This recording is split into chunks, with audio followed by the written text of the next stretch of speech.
Hi friends, welcome back to my channel.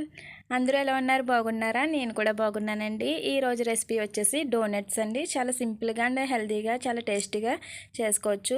ఏం లేదండి, దీనికోసం మనం ముందుగా ఒక గ్లాస్ పాలు కాచి చల్లార్చి పక్కన పెట్టుకోవాలి. అసలు వేడిగా ఉండకూడదు. గోరువెచ్చని పాలల్లో 1.5 స్పూన్ ఈస్ట్ వేసుకోవాలి. ఈస్ట్ వేసుకున్న తర్వాత దీన్ని బాగా కలుపుకొని ఒక హాఫ్ అన్ అవర్ పాటు పక్కన పెట్టేసుకోవాలి.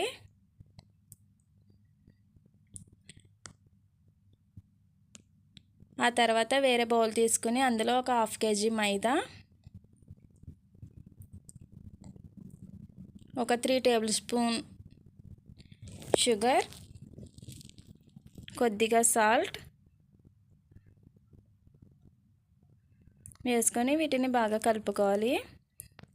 ఇలా కలుపుకున్న పిండిలో ఇందాక మనం కలిపి పెట్టుకున్న పాలు తీసుకొని ఇప్పుడు అందులో ఒక 2 గుడ్లు కూడా తీసుకొని ఈ పాలల్లో కలుపుకోవాలి. వీటిని బాగా మిక్స్ చేసుకున్న తర్వాత ఈ పాలను కొద్ది కొద్దిగా పిండిలో వేసుకుంటూ మెత్తగా చపాతీ పిండిలాగా కలుపుకోవాలి.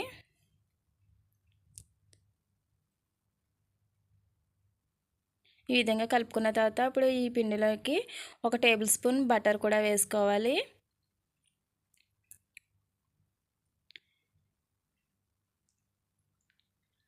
బటర్ వేసుకున్న తర్వాత బాగా మెత్తగా కలుపుకొని ఈ పిండిని ఒక 1 అవర్ పాటు పక్కన పెట్టాలి మూత పెట్టి. 1 అవర్ తర్వాత చూద్దాం. పిండి అన్నది ఈ విధంగా ఉబ్బుతుంది. చూసారా ఎంత సాఫ్ట్గా మెత్తగా ఉబ్బిందో. ఇప్పుడు ఈ పిండిని ఒక పెద్ద సైజు ముద్దలా తీసుకుని మందంగా చపాతీ కింద అద్దుకోవాలి. బాగా పలుచగా ఉండకూడదండి, మందంగా ఉండాలి.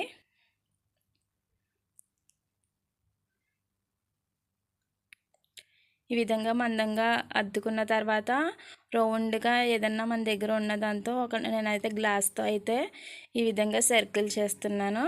ఆ తర్వాత ఒక చిన్న మూత తీసుకుని మధ్యలో మళ్ళీ ఒక హోల్ కింద పెట్టుకోవాలి.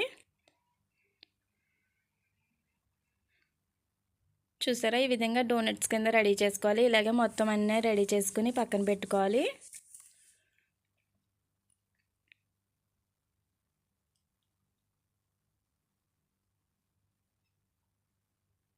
ఈ విధంగా రెడీ చేసుకున్న తర్వాత ఇప్పుడు దీనిపైన ఒక క్లాత్ కప్పి ఒక హాఫ్ అన్ అవర్ పాటు పక్కన పెట్టుకోవాలి.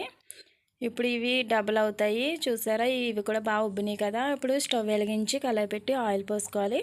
ఆయిల్ అనేది బాగా వేడిగా ఉండకూడదు, అలా మీడియం ఫ్లేమ్లో కూడా ఉండకూడదు, సిమ్లోనే ఫ్రై చేసుకోవాలి. ఈ విధంగా ఒకటి డోనట్స్ వేసుకుని సిమ్లోనే గోల్డెన్ బ్రౌన్ కలర్ వచ్చేంత వరకు ఫ్రై చేసుకోవాలి.